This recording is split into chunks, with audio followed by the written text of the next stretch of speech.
What is going on, everybody? My Move the Chains audience, happy Thanksgiving. Oh, I'm so thankful for all my listeners on here. I just wanted to hop on here, and I got a lot to talk about between the three games. I was trying to think in my head what I was going to say. I took some notes down. I'm trying to get more involved with the games yesterday as I was enjoying my Chinese food and drinking some whiskey. America, woo! Showing up my Irish heritage yesterday. So, breaking news just broke down. Chicago Bear fans, you got something to be excited about. Matt Eberflus, or Eberlus, or whatever the hell you want to call him, is fired. Got to go. Bye. Bears did something they never done. They had some balls today. They fired him mid-season. They fired a coach mid-season. Good for you. Now starts the search.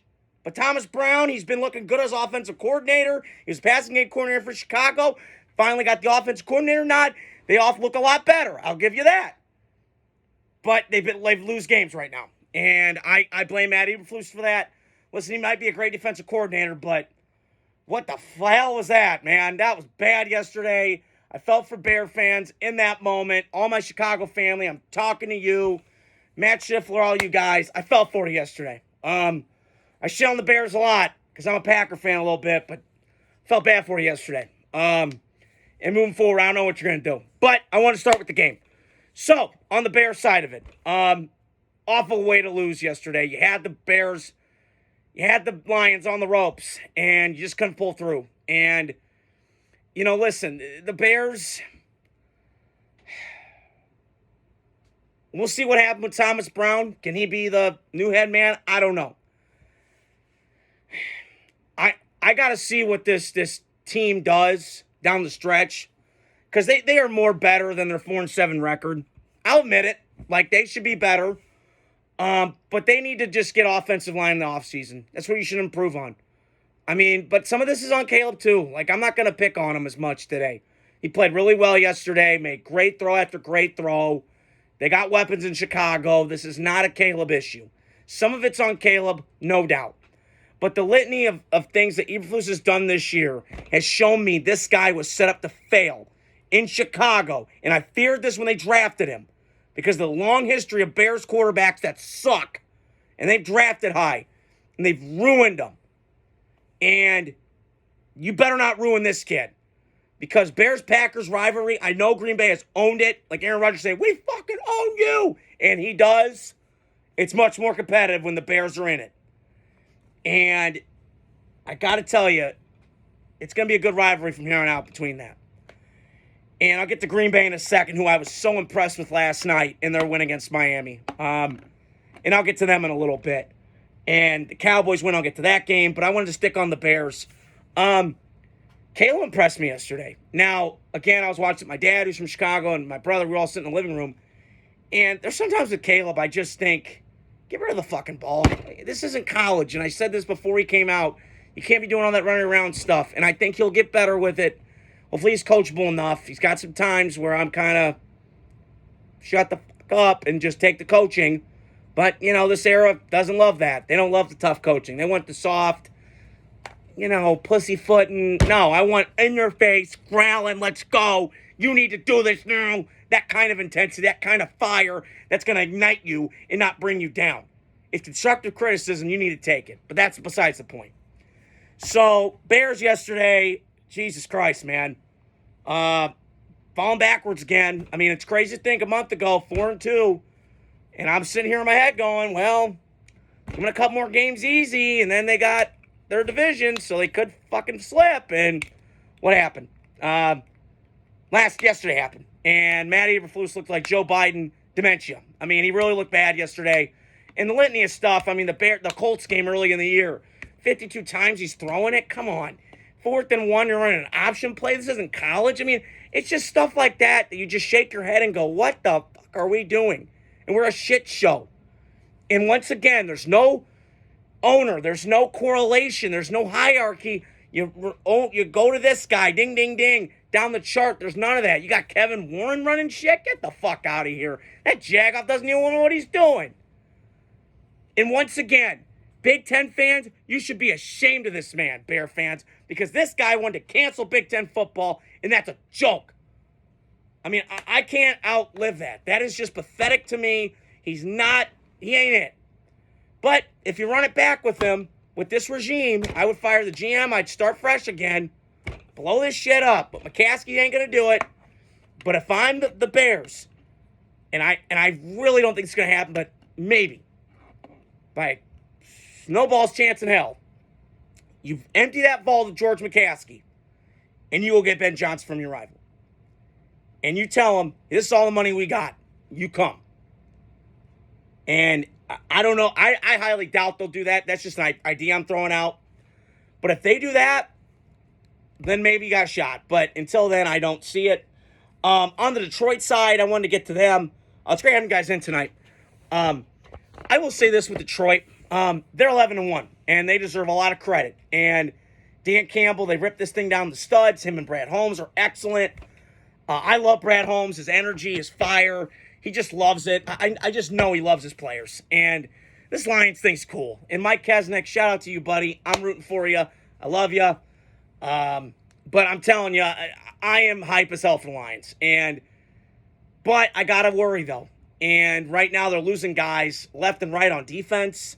It's one thing to lose Hutchinson, your really best player, who I believe had 7.5 sacks in 5 games. He was on a tear. He's going to become Defensive Player of the Year. Proved to be a wrecking ball.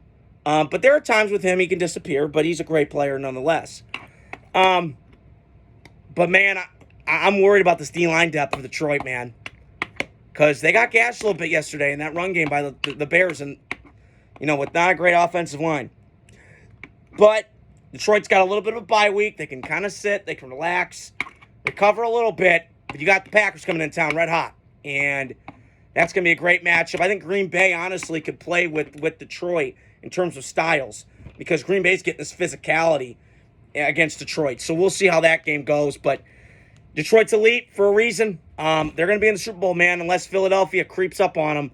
But Detroit better keep winning, because Philadelphia's coming. So despite what I think of Nick Sirianni, they're talented enough. I think they play well with Detroit in terms of matchup. Their D-line just wears on you throughout the game. We'll see how Detroit's O-line can handle that. For Philly's D-line, that's going to be a great time, but we'll see. I also want to touch on Giants-Cowboys yesterday was kind of a snooze. I actually took a nap yesterday, came back, and it was kind of still a close game. I don't know how, but it was. And then they showed the clips, and I was trying to catch up on it. But that game was not as close as it should have been yesterday. And I hate Skip Bayless. I want to wring his neck, and I want to punt him as far as I can throw him. But he made a point, and I agree with him on this. It should have been – that game was not indicative of the score. Dallas was beating their ass. They sacked Drew Lock, was it, like 6 times? I mean, good God, Evan Neal looks awful to me. I mean, him coming out of Bama, I'm like, Jesus, good, okay. And then here it go. I mean, it's just the trend of Alabama linemen don't pan out. It's just the way it is. Getting beat inside, and that Overshawn dude, he's a baller. Good God, he popped up my screen. I went, holy shit, who's this 13 guy? He's athletic. He's big. I don't know. And can we just knock it off with Mike McCarthy? I get that he gets shitted on. I got it. But he's a good coach. He's won in this league. He's won a Super Bowl. I defend him because he's got to deal with Jerry and all of his bullshit. But this is not a McCarthy issue to me. This is a Jerry Jones issue. And I keep going back to this, and I hear this all the time, and I'm starting to see the parallels. It's Al Davis near the end in Oakland. And Raider fans, whoever follows me, you know exactly what I'm talking about. He's getting off his rocker. He's doing crazy shit. He's not going to change. He's stubborn, tone deaf. This is what he is. And I just love it whenever they cut to him. And I'll never forget this year when they lost to Detroit 47-9. It looked like I have a stroke. He's like, I mean, it was just funny. And I hate being a dick. But I just, in that moment, there you go. But, listen, I think they could win now. If they can, great. If not, whatever. But I think McCarthy's gone. It just hasn't looked right in the playoffs. They haven't won. Dak's played like shit, but you're stuck with Dak. What do? Do you go get Dion? Do you go? It's going to be an interesting offseason for Dallas. I don't know, because you're not sniffing the top 5 draft pick. You're going to get a top 10. And Shador, I'm guessing, probably gone by then. Cam Warren's going to be gone by then. I mean, I guess you can get Quinn Ewers, but I don't know. This quarterback class kind of weak to me. Milrose kind of inconsistent, more advanced version of Anthony Richardson, coming out. So we'll see what happens. But Giants lose their 8th game in a row to the Cowboys. Just a mess of a franchise. They don't know what the hell they're doing. I just still laugh like they got rid of Saquon. I just don't understand it. How you get rid of your best player, but it is what it is, and Dallas earned it last night. So the last game I want to get to, Aaron Lano, I'm talking to you, buddy. Go Pack, go! All my Packer fans out there, that was an absolute ass beating last night, and I gotta say something. It was so cool watching Lambeau last night under the lights. It's just, and you see these people walk, and it's in a neighborhood. How unique is that? I mean, a stadium in an own neighborhood. I mean, that's cool. I mean, we all see Arrowhead, how dope that is, and it's a Midwest thing, so I'm kind of correlating it. But it was just cool last night. And congrats to Green Bay, 9-3. And I was thinking about this tonight. I'm driving my dad to somewhere. He wanted to go to dinner tonight, and I drove him because, he was going to have some cocktails, and he didn't want to drive. And I remember I was telling him in the car, I said, it was so funny a couple years ago. Everybody's freaking, oh, Rodgers is gone from Green Bay. Oh, my God. Oh. Look at him now.